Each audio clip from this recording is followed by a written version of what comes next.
Shalom, haleluya, puji Tuhan, kita berjumpa lagi dengan pendalaman Alkitab dengan satu judul, apakah Roh Kudus bisa meninggalkan seseorang? Mari kita awali dengan membaca firman Tuhan yang terdapat di dalam Mazmur 51 ayat 13. Demikian firman Tuhan. Janganlah membuang aku dari hadapanmu, dan janganlah mengambil Roh-Mu yang kudus daripadaku. Saudara yang kekasih dalam Tuhan, kalau kita melihat nats yang terdapat di dalam Mazmur 51 ayat 13 ini, tentulah ini satu ungkapan perasaan daripada Raja Daud, di mana dia merasa ada ketakutan di dalam dirinya ketika dia berbuat dosa. Dia takut kalau Roh Tuhan akan meninggalkannya. Saudara yang kekasih di dalam Tuhan, sehingga muncul pertanyaan pada hari-hari ini, apakah orang yang sudah dipenuhkan Roh Kudus dan Roh Kudus itu bisa meninggalkan seseorang?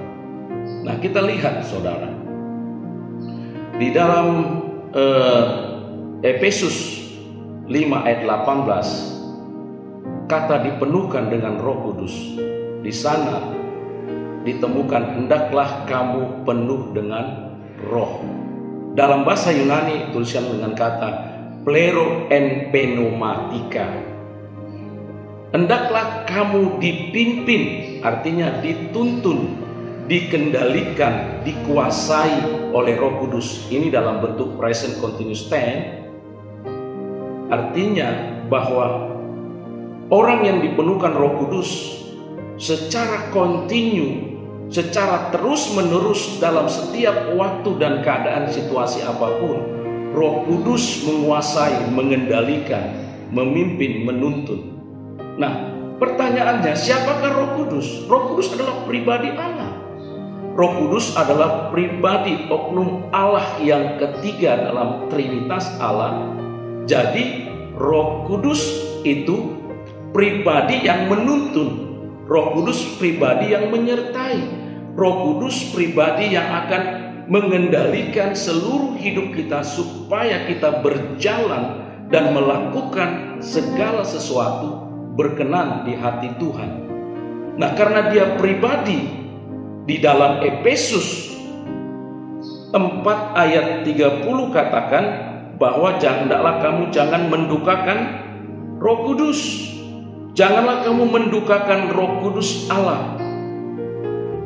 Jadi kita diperintahkan firman Tuhan, jangan mendukakan Roh Kudus. Jadi karena Roh Kudus pribadi Allah, dia bisa didukakan. Kalau dia didukakan, artinya dalam bahasa Yunani kata mendukakan adalah lupeo. Lupeo membuat sedih atau menyusahkan hati.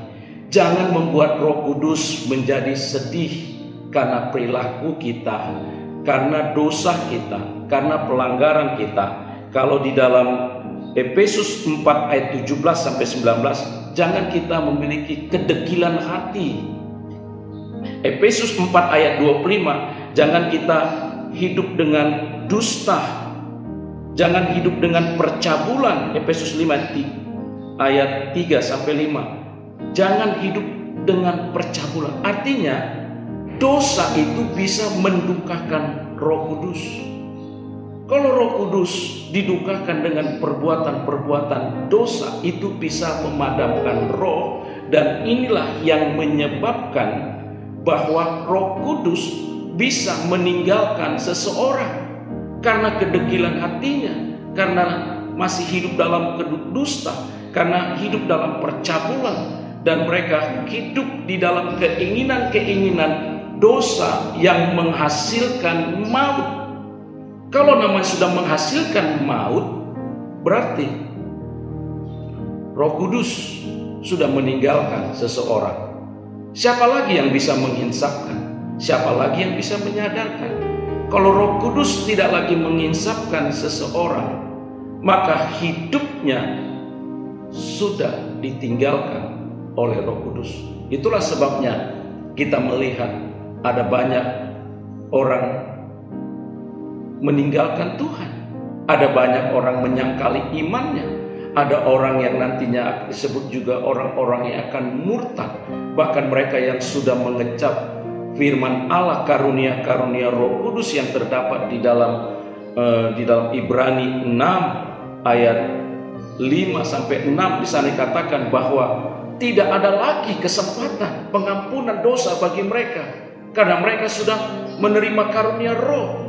Artinya bahwa orang-orang yang murtad, orang-orang yang meninggalkan Tuhan, yang menyangkali akan imannya, itu artinya mereka yang sudah ditinggalkan oleh Roh Kudus.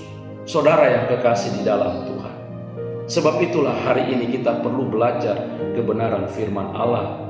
Dalam pengajaran ini mengingatkan kepada kita bahwa Roh Kudus bisa meninggalkan seseorang ketika hidupnya mendukakan Roh Kudus, hidup di dalam dosa. Hari ini ketika kita menerima pelajaran ini, mari kita sungguh-sungguh bertobat, hidup dalam ciptaan yang baru melalui kebenaran firman Allah dan Roh Kudus, dan izinkan Roh Kudus secara terus-menerus mengendalikan kehidupan kita sampai kita menjadi gereja yang akan disempurnakan dan siap menyambut kedatangan Tuhan Yesus kedua kali.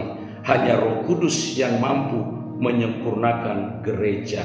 Itulah sebabnya hari ini kita terima kebenaran firman Allah ini dan kita hidup dipimpin oleh Roh Kudus. Jangan lagi kita berbuat dosa, tinggalkan hidup yang lama. Kita melangkah dengan satu hidup dipimpin Roh Kudus, maka kita akan mencapai tujuan hidup yang kekal. Tuhan Yesus memberkati kita semua melalui kebenaran firman Tuhan ini. Haleluya, haleluya. Tuhan Yesus memberkati. Amin.